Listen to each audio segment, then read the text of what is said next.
gonna start. Engage Vernon. I'm your new wingman. We will win! Because we have... Welcome to CommLink. Hello, everyone, and welcome back to another edition of CommLink Reacts. I'm Stubb, and I'm joined, as always, by Silvius 07's brother. How you doing? I'm good, man. Ready to learn more about master modes. Yeah. So today we're going to be taking a look at the latest edition of Inside Star Citizen, Masters and Blasters. So looking forward to this one. There was some hype and excitement that I had for this leading up to its release today. As soon as I saw it on This Week in Star Citizen, I was looking forward to this. So let's see what it's like. While Star Citizen aims to offer a first-person universe of possibilities, at the center of it has always been you and your spaceship. And over the years of development, testing, feedback, and iteration, there have been many changes to the combat and traversal experience. And in the upcoming Alpha 323, the biggest and most anticipated of those makes their presence known with the arrival of Master Modes. And with that comes additional changes to precision targeting, weapon balance, gimbal use, and more. It's a big update. So Master Modes is a way for us to really kind of capitalize on what the ships are.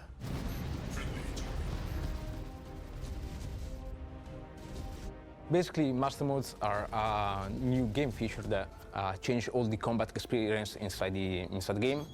So you'll have a mode for fighting in and a mode for flying from place to place then. A rework of the flight and combat system to essentially try and solve a lot of the problems that players have had with the flight experience.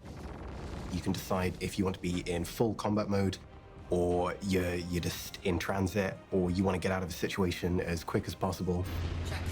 Master mode is the thing that makes ship combat exciting and making sure that the ships that you have in the game perform in the roles that we have envisioned for them. All right, let's get into the nitty-gritty. It's a cool shot. Yeah, it is. Since CitizenCon, we've been bringing Master Mode into Arena Commander. Progress has been quite good, showing off the new modes and letting people get their hands on it. Collecting the feedback, seeing how players respond to that online, by monitoring how players react on social channels. We've been testing internally a lot. It's a very limited selection of ships, but even so, people seem to like it. So play we've taken Arena that Commander, feedback people. And carried on making progress and adapting it all to the rest of the ships as well. We've Oh been no, watching I how lost the players video feed. play the game, monitoring analytics, putting it all together. I think I've lost Discord altogether. Hey. Hello? You hear me? Yeah. I can hear you. Discord just did its thing. And sharing it All with right, the I'm devs back in. who need to see it. All right, just keep rolling with it. Did they say anything How important? the hell do you go about No, I paused it. converting 2 Okay. chips to be able to... Unfortunately, there's only really one way to do it, and that's to not get too intimidated by the number. A team effort. We're just cracking through it, really. The difficult part, of course, especially as a designer, is try to understand the new game dynamics that the game system creates, especially in an environment like the PU, and then try to being able to deliver the proper game experience for every ship with a different tuning. And that's quite difficult, but that's also what is really interesting about bringing up a new feature. So we're moving each individual ship into an archetype, and we're going to rebalance that ship to the archetype as a starting point. And then basically, once that's complete, we're going to add the individuality into each ship. Each ship has been given a full refresh, and we've looked at every ship in the game, assigned them a base archetype so that you know what you're getting into from the get-go. So is every ship getting just like a general base refresh, and then they're going to do continued, like, specific balancing? Is that what was just said? Did I understand that right? I think so. Like, I guess how, I forget which patch it was, but, wow, it was a year, 2 years, maybe 3 years ago. I don't know. They changed all the weapons, like all the laser weapons behave the same, all the ballistic weapons behave the same, yada, yada. So maybe that's kind of what they're doing here. And then they're going to, like, go through and tune each individual ship itself after that. Okay, and I guess that makes sense, right? We've had conversations before where it's like, they've only got a handful of ships currently being tested in Arena Commander with master modes, and there's what, over 100 ships in the game, something crazy. Like, Yeah, to not that's test every ship in Arena Commander was kind of, I don't want to say a red flag, but something of interest at the very least. The thinking behind it, but it does seem like if it's more of just a first general initial pass, get them all functioning within master modes, and then go back and fine tune each specific one. I guess it makes sense. Yeah, because I thought we would see more of each ship, maybe not all 100 plus ships in Arena Commander, but I figured we would see more variation in ships in Arena Commander to test out master modes, but it sounds like they're just saying screw it and throwing it all into the PU. Yeah, yes, it does. I mean, I guess that makes sense because they have to get more feedback than just Arena Commander, right? So right, yeah, because it's a sliver of the population playing Star Citizen that hop into Arena Commander. Yep.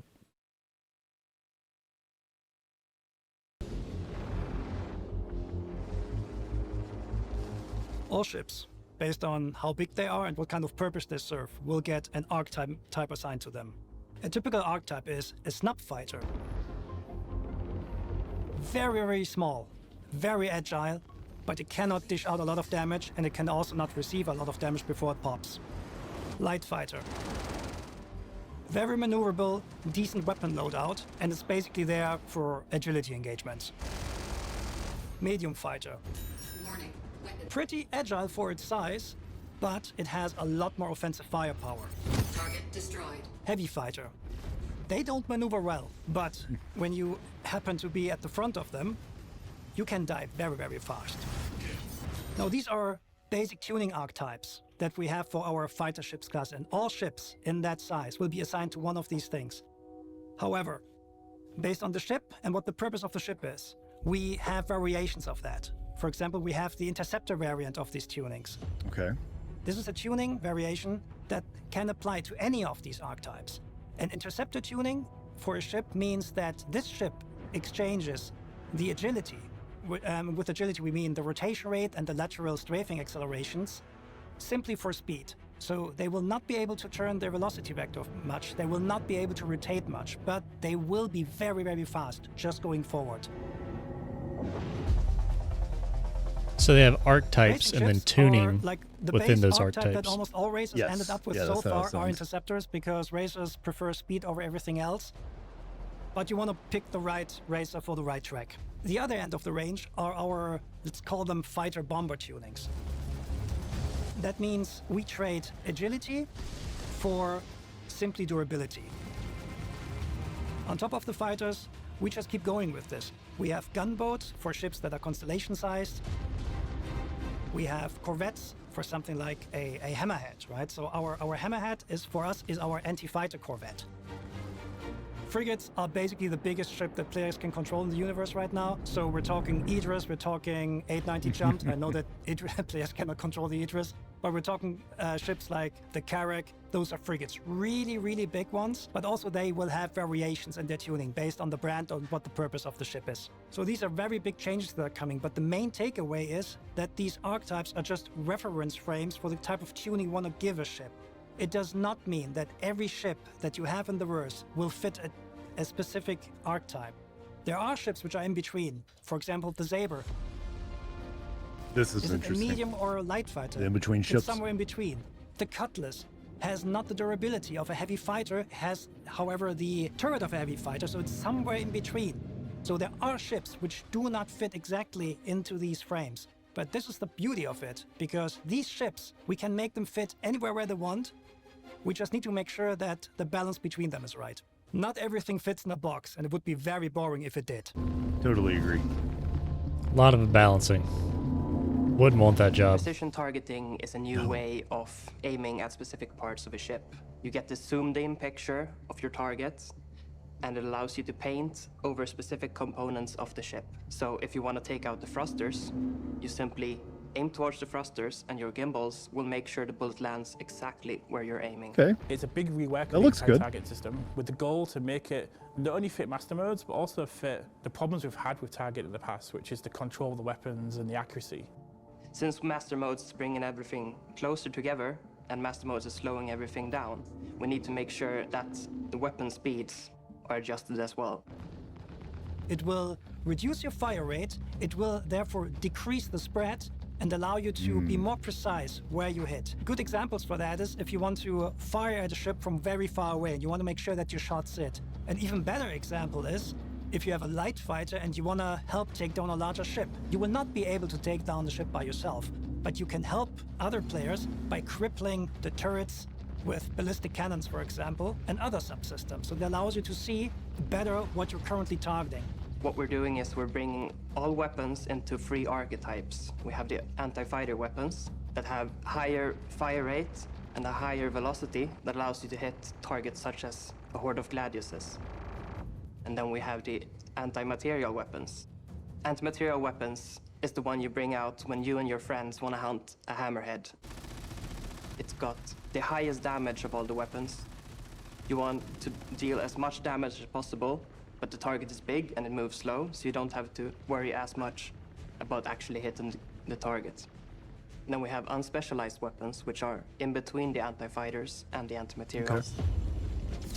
So they're doing a weapon balance because too? It gives you a lot of options to how you want to attack the target. You can just, spray and pray that your shots are going to hit, or you can go into the precision targeting mode, see all the sub-targets that you have available, and then pick out which of these sub-targets you actually want to attack. Next to basically seeing what you're actually hitting, you also just get the stunning view of that big ship that you're targeting, right? Like it's a full screen, zoomed in view on your target. You can see it in all its glory. You can see all the parts you can shoot off. I think it's great. Dude, I'm so hyped for We've this. been really happy with the results so far. We're seeing a massive difference in the way combat works and what the players are actually doing within combat. And that's been really good to see. There's still some small things we're working on right now to kind of solve, but we're really happy, we're kind of most of the way there at the moment.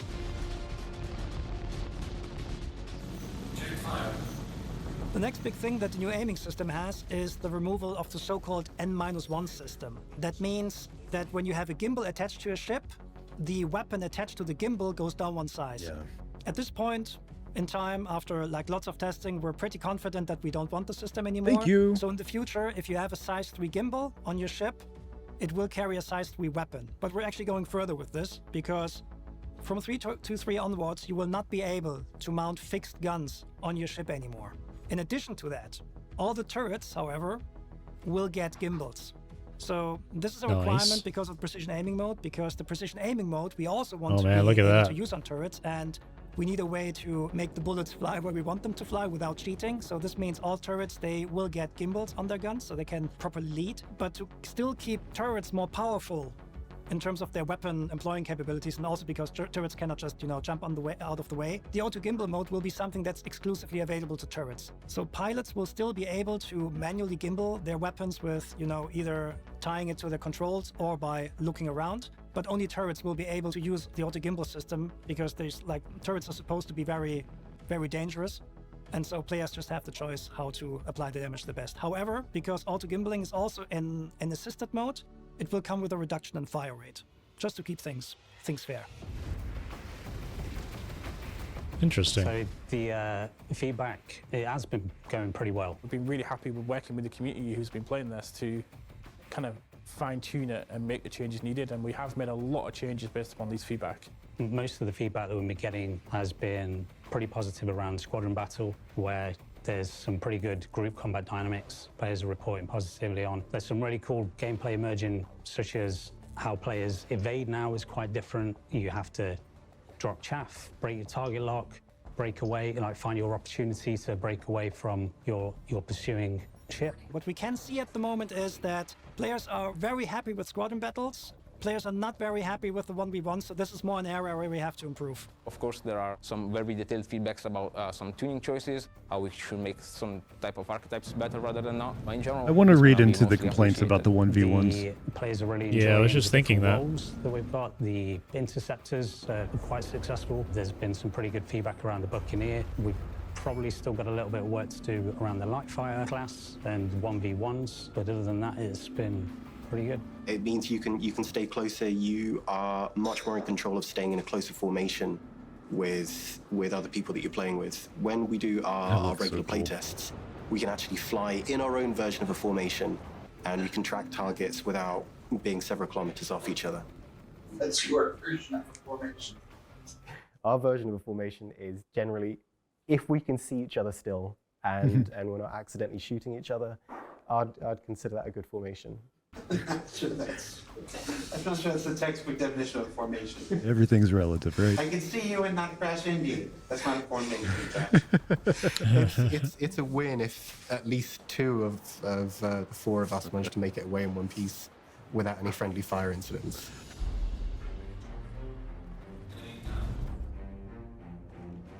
So the thing that excites me the most about Master Modes is if you just watch the footage of players dogfighting at the minute, you can really see how close all of those ships are. Yeah. And it just feels so much more cinematic. You can actually It's tell really what's happening. about the foundation of the whole flight experience moving forward. Because I fully understand that this isn't a game just about combat. We want to communicate that players who want to do combat, they'll go into the Master Mode for combat. But if you want to go from A to B, you've now got a mode where you can do that without being harassed as much. So that's going to be a big plus for the game. It's leveling the playing field a little bit more now. As we slowly breathe more life into each one of these ships, you're going to know this ship like the back of your hand. People seem to like how much more frantic and intimate all the fights are in the Arena Commander testing that we've done so far. And I'm looking forward to hearing people's thoughts once we've rolled it out across all the ships. Not everything that is in 3.2.3 you can see already in the Master Mode, AC mode. There's a lot more stuff coming, especially to weapon treatment, how we use capacitors, etc. But overall, based on the feedback that we got so far and also from increasing player numbers, we're pretty confident that we're on the right track. So Master Modes and the gunnery system and the whole combat experience is a huge undertaking for us, and we cannot do it without you. So we want you to play it. We need your feedback. Be honest, tell us what you don't like. Please also tell us what you like, so we can make all this space combat game great together. So what we learned this week? Well, we learned that with Master Modes comes a rebalancing of ship performance into dedicated archetypes. That these archetypes are simply where tunings start and will be grown from to ensure that each ship and vehicle provides a unique experience going forward. And that precision targeting, weapon gimbal, and balance changes all combine with Master Modes to provide a more involved, visceral combat experience for pilots when they arrive in the upcoming Alpha 323. For Inside Star Citizen, I'm Jared Huckabee. Thanks for letting us share the process of game development with you, and we'll see you all here next week. Thanks, Jared. Thanks, Disco.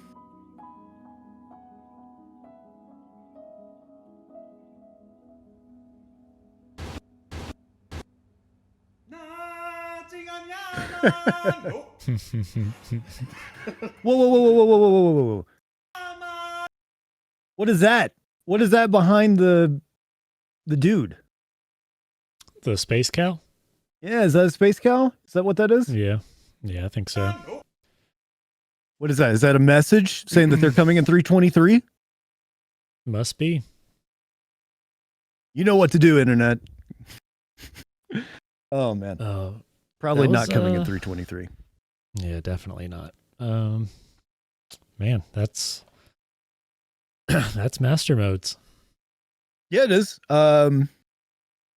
It was really cool being able to see once again what they've been working on so much. And yeah, Master Modes has been on Arena Commander for a while now, but I'm thinking particularly like the shots of the precision targeting. I was really impressed with. I know that when we first heard about precision targeting, it was something that was maybe a little concerning. Like, are we gonna have like a sniper mode for our ship? You know what I mean? But I thought it looked good. The way that the subcomponents highlighted for you, you could clearly see where they were, but it wasn't in a super goofy way. I mean, I like the sub targeting and being able to choose like turrets or systems or whatever. I'm still not sure how I feel about the zooming though. I don't know. I think it's intended, right? Only if you're really far away. right? Yeah. It seems like it gets you really close though, and that kind of like, I don't know, that sort of disorients me sometimes. But maybe, I mean, we haven't tried it yet, so maybe it's okay. But I feel like that's something that should be more for, like, you should have the precision targeting, but the zoom is a little weird for a pilot. Like if it was just reserved for more like turrets or co-pilots, like targeting systems with like rail guns or missiles or something, that would make more sense to me. But maybe I'm just overthinking it. I don't know. But yeah, I think it looks okay. I'll have to just see how it plays. And you also kind of have to imagine doing that at the reduced speeds along with everything else, right? So yeah, I think it's going to be one of those things once you get your hands on it, you'll be able to tell if you really like it or not, you know? Because I don't know that precision targeting has been an Arena Commander. Like I messed around with master modes a bit, but I never went into any sort of precision targeting. Yeah, not that I know of either. So I'd be interested to hear what people aren't liking about 1v1s with the master modes. Same. I mean, I've played them a few times in Arena Commander with mostly groups, so I never really had like a, you know, solid one-on-one, I guess, to compare it with. But it looks really good. I'm glad it's stopping the back strafing and that type of gameplay and bringing everybody closer. I really like that. We know we have nav mode and how it, like the basics of how it works, but I'm really interested to see how it affects traders, miners, people that aren't doing combat, because pretty much all we've heard out of master modes is about combat, and not how it's going to affect everything outside of combat. So learning more about that would definitely interest me a little more. Right. Yeah. Agreed. Would be nice to see a bit more on the mining and cargo hauling side of things. But yeah, I think the basics of it, right, is just that, well, you'll be going faster, so you'll be more likely to be able to outrun people than previous, like in the current flight model. So yeah, but like when we switch to nav mode, our light fighter's going to have a quicker switch or spool up. I guess it depends on your quantum drive and everything, but our different archetypes going to have different ways they switch into nav mode, or I guess bigger ships will have longer charge up of the shields, and of course, but yeah, I really want to see how it's going to behave in the PU, and I wonder how like mainly combat people are feeling about it, because I haven't really spoken to anybody about that's like big in the PvP community about how they feel about master modes so far. Right. Yeah, and they also talked a bit about the weapons pass as well, which I feel like isn't something that's been discussed too much about master modes leading up to this. And so it makes sense to me that they would want to bring things like rate of fire down a bit to also match the slower overall speed of dogfights. It is interesting getting to hear CIG say again what their archetypes are actually called, right? Because that's another thing that we've discussed in the past.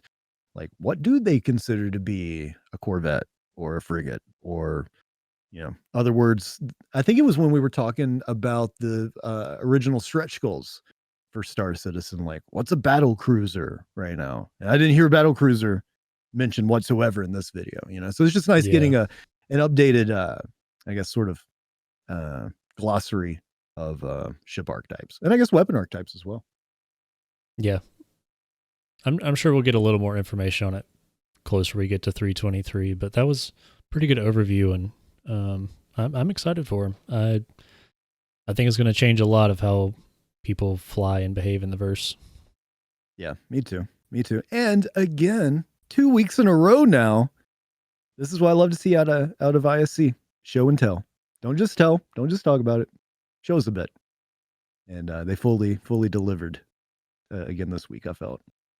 Yeah, they've been pretty solid so far this year. The branding one, I didn't really care for too much. I mean, it's still interesting stuff with how they, make the universe feel immersive. But yeah, these last two have been really good, and I hope they continue this until the patch. Yeah, fingers crossed. We'll keep our eyes out, and hopefully tomorrow's Star Citizen Live will be good too. They're supposed to be talking more about distribution centers, among other things. So. Oh yeah, I forgot about that. Yeah, dude, it's a good week for Star Citizen YouTube content. Jared is treating us well this week.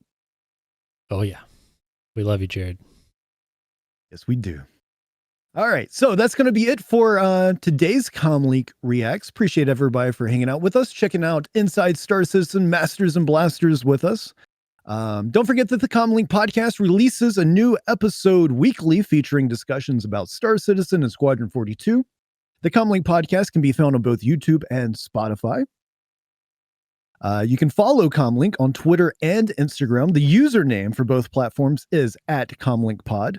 We're currently running a giveaway for Cutter Rambler with LTI. Check out our Twitter page for more details on that. And if you enjoyed today's React, like this video and subscribe to the channel for more. Until next time, thanks everyone for tuning in. Stay safe. Be well. Thanks, everybody. See you next time. Bye-bye.